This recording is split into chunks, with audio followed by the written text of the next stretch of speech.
My morning greetings to all, and most especially to all of our students in CWTS, the Community Welfare Training Service, who enrolled in Palompon Institute of Technology, Palompon, Leyte. You're listening to Radio Kausbawan, DYNG FM 103.1 megahertz.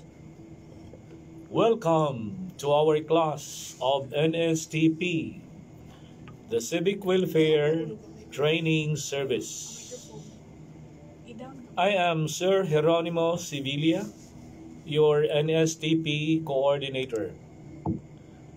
Today, Saturday, the 21st of November, we have only 3 meetings more to end the first semester. November 28, and we have 2 Saturdays in the month of December. That is December 6 and December 11, I think. Now, last meeting, I have introduced to you the topic about health, and most especially about drug prevention and control. This morning, I am going to continue the topic, and this will include already about health. Again, in our evaluation last meeting, I asked this question: why? Why it is the youth vulnerable in drug abuse? The youth are commonly affected by prohibited drugs like shabu, ecstasy, and marijuana. A first-year college student is a period of transition from childhood to adolescence. And the period of adolescence is a time of experimentation, a time of exploration, curiosity, and a search for identity. And the youth with this situation should be cautious. He has to be very careful about drugs, how to control and how to prevent. Again, drug education is a significant topic in order to free the youth from danger and keep them away from drugs. And the first and foremost way to avoid drug addiction is be vocal. Just say no to drugs and mean it. Again, be vocal. Just say no to drugs and mean it. Again, for me, what is discipline for me? Discipline is a matter of saying yes when it is yes and no when it is really, really no. Now, drug abuse prevention done through problem awareness, education, and strategy implementation is very vital to the success in controlling and stopping drug abuse. Positive behavior, including the constructive handling of feelings and responsibility, should be installed and encouraged in our families during the early life of young family members and carried on up to the later stage of life. They should be nurtured by a caring and understanding community, especially the family. This morning I will sing the song. Here is the song of Freddie Aguilar entitled Anak, Anak. As you listen to the lyrics of the song, the students of CWTS are expected to internalize the message of the song. Again, try to understand and feel the lyrics of the song, Anak. Please listen carefully because this will be our activity this morning. I have some questions about this. Noong isilang ka sa mundong ito, laking tuwa ng magulang mo, at ang kamay nila ang iyong ilaw. At ang nanay at tatay mo'y di malaman ang gagawin, minamasdan pati pagtulog mo. At sa gabi napupuyat ang iyong nanay sa pagtimpla ng gatas mo. At sa umaga na may kalong ka ng iyong amang tuwang-tuwa sa'yo. Ngayon nga'y malaki ka na, nais mo'y maging malaya. Di man sila payag, walang magagawa. Ikaw nga'y biglang nagbago, naging matigas ang iyong ulo, at ang payo nila'y sinuway mo. Di mo man lang inisip na ang kanilang ginagawa'y para sa'yo, pagkat ang nais mo'y masunod ang layaw mo, di mo sila pinapansin. Nagdaan pang mga araw at ang landas mo'y naligaw, ikaw ay nalulong sa masamang bisyo. At ang una mong nilapitan, ang iyong inang lumuluha, at ang tanong, anak, bakit ka nagkaganiyan? At ang iyong mga matay biglang lumuha, nang di mo napapansin. Pagsisisi ang sa isip mo, malaman mong ika'y nagkamali. Pagsisisi ang sa isip mo, malaman mong ika'y nagkamali. Pagsisisi ang sa isip mo, malaman mong ika'y nagkamali.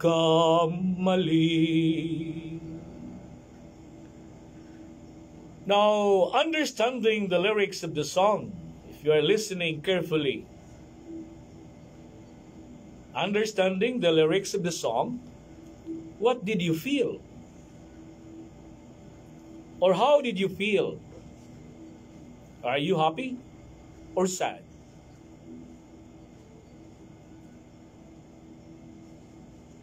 Are you happy or sad? Now, this morning, we will have some sort of an activity with regards to the song of Freddie Aguilar.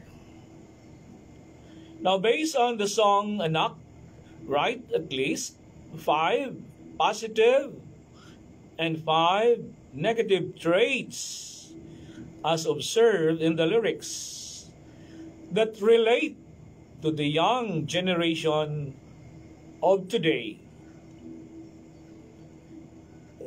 Again, based on the song Anak, write at least 5 positive and 5 negative traits as observed in the lyrics that relate to the young generation of today. Write first the positive traits before writing the negative traits. If you have some negative traits, think of ways by which this can be corrected. So how are you going to correct these negative traits?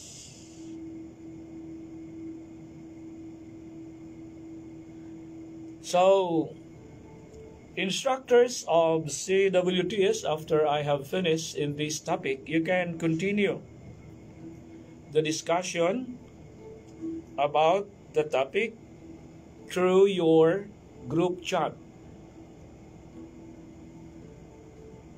Again,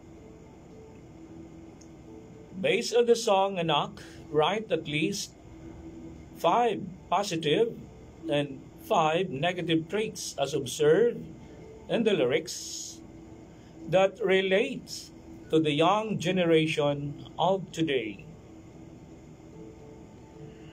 Now, for your evaluation this morning, I have here one question for you to answer.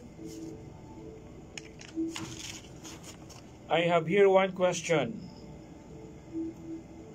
Again, for me, what is discipline? For me, discipline is a matter of saying yes when it is yes and no when it is blank. Again, discipline is a matter of saying yes when it is yes and no when it is blank, complete answer.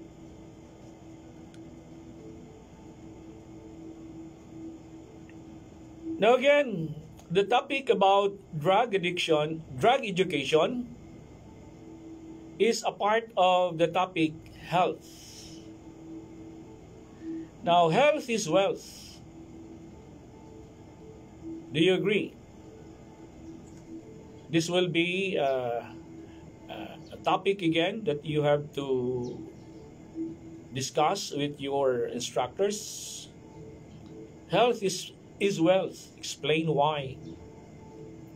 Now, I have here the 10 ways how to stay healthy. 10 ways how to stay healthy. First, immunize. Immunization is the best bargain in health care. When you immunize, you prevent illness for your family and help prevent epidemics in your community. You have noticed that this time now our government is trying to respond to the present problem. The problem about COVID-19. How to respond this problem of the pandemic, the COVID-19 pandemic. So I hope that everybody is willing to have what we call immunization. This will be the first way how to stay healthy. Again, immunization is the best bargain in health care. When you immunize, you prevent illness for your family and help prevent epidemics in your community. The second way how to stay healthy, keep moving, meaning exercise. Fitness is essential to good health. Exercise makes a huge difference both in how you and your family feel and what illness you get. Wellness exercise like Zumba. So again, second way to stay healthy is keep moving. The third way to stay healthy is eat right. Ayaw patuyang sa imong gusto.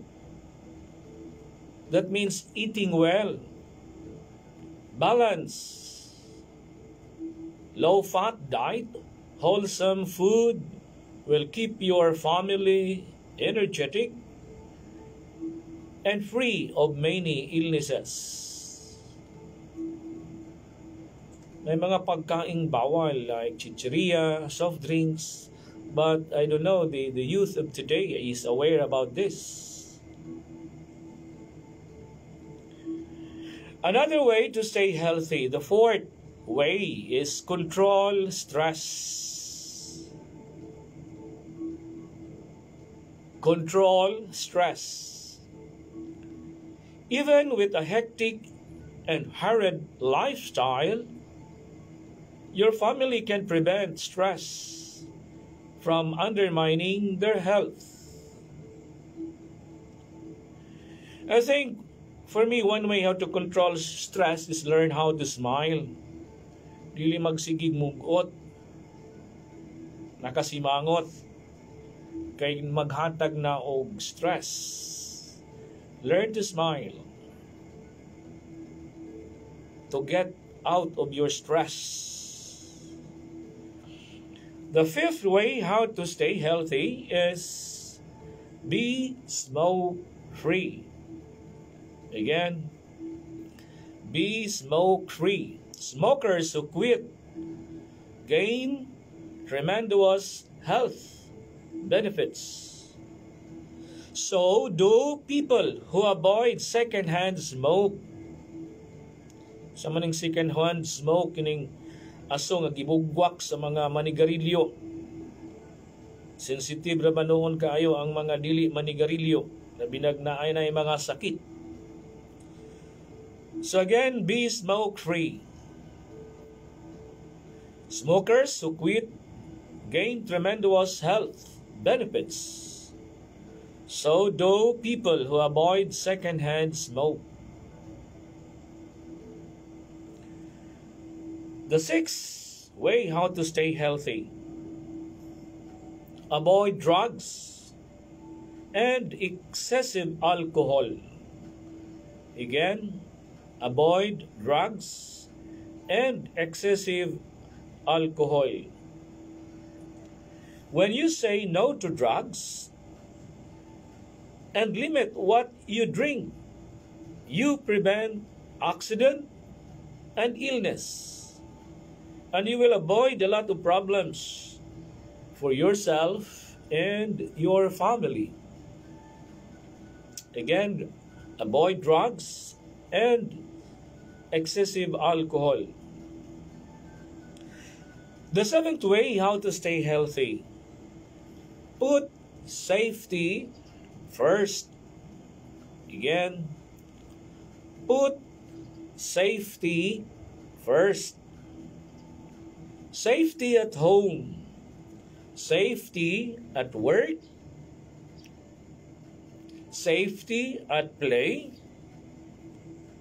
safe driving, firearm safety, and even safe sex in order to have spacing of children in the family, or maybe 3 to 5 years gap in the production of babies. That means applying what we call the rhythm method. How you have to use the calendar. Again, put safety first. Safety at home, safety at work, safety at play, safe driving, firearms, safety, and safe sex in order to have spacing of children in the family. The eighth way how to stay healthy. Pursue healthy pleasures. Take a nap or siesta. Relax during meals. Play with kids. Care for pet. They all can add to maintaining good health. Tingali sa mga babae, ang iyong kalingawan, tanom, tanom, tanom. So, this will be a part of what we call healthy pleasure. Ang ako makalingaw, manok, manok. They're really pasubrahan. It should be controlled. The ninth way to stay healthy. Think well of yourself. Be positive, optimistic attitude. Again, think well of yourself. A good self-image is the foundation of good health. A good self-image is the foundation of good health. And the last, how to stay healthy. How to stay healthy? Promote peace. Peace on earth begins at home. Seek non-violent ways of resolving conflict at home, at school, at work, and is in your community. So these are the 10 ways how to stay healthy. I hope that the youth will become aware about this. Kung gusto pa kang mutaas ang imong kinabuhi, dili ka maghatag og problema. Again, health is wealth. Explain why. Now again, to end this topic about health and drug education, again, by next meeting, I will introduce to you the DRRM, Disaster Reduction Risk Management. That will be for the next meeting, next Saturday, November 28. Again, we have still 3 meetings. And DRRM will be the last topic maybe. And when we have, again, the final exam. Now, the role of the youth in the nation building, I repeat, is very crucial. Why? The youth are problem solvers. You have the positive influence in other young people and the nation. And another thing, the youth are extremely ambitious. So the youth have the ability to create an identity for themselves and move the nation forward. So, to end my topic, again, I would like to ask instructors of CWTS, you can continue the discussion about the topic. And once again, thank you. Thank you for listening. Good morning. I am Sir Sibilia, your NSTP coordinator.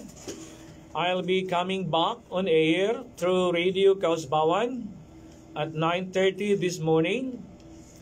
I will be giving input in General Education Course 2, Readings in Philippine History, BSIT Section C, D, E, F, and G.